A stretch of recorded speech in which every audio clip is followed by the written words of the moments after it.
Assalamu alaikum жигиттер. Мынакей Айбек братыкына конокко келатабыз.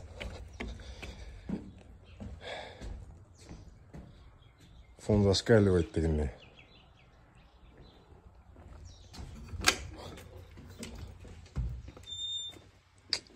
Эко.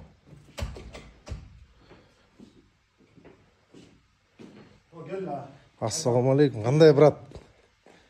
Кандай жатасыздар? Gel bir et kuş balıkları bu da vursun. Kasar çok maşallah. Haydi etmemiz atayın gelip kalan turbayızın bir şekilde. Assalamu alaikum bardığına bir okuyga tartotkan olsun. Jigitler ardayım bilesiniz dasturkon eşigimiz açık. Meyman dost elbis. Haybek dost atayım Bişek'ten geldi. Bişeklikler bilesizler de. Gölün netine, gölün aman aşkına azıptan ettim. Бияқта гөлдү бүт экого.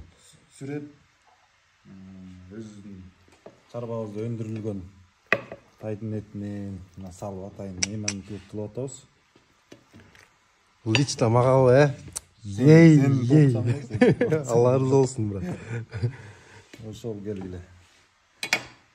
Айтайын деген ар бир айылда жашайсың, каякта жашайсың, өзүң багың, өзүңдөн чаккан бир мындайча айтканда огородуң болсо, бардык нерсени мал жандыктан болсо, мал жандыктан таза тоyuttандырып, ошонун этин өзүң үйлөй жей тургандай кылып, алмадан болобу, жер жемиш болобу, мөмө жемиш болобу, ар кайсы нерсенин бардыгын тең жейле турган нерсенин баарын тең органикалык негизде өстүрүп, анан өзүңдүн денин үчүн, ден сак болуш үчүн, деги эле ушу кыргыз элибиз үчүн бардыгына тең таза өстүргөнгө аракет кылгыла да.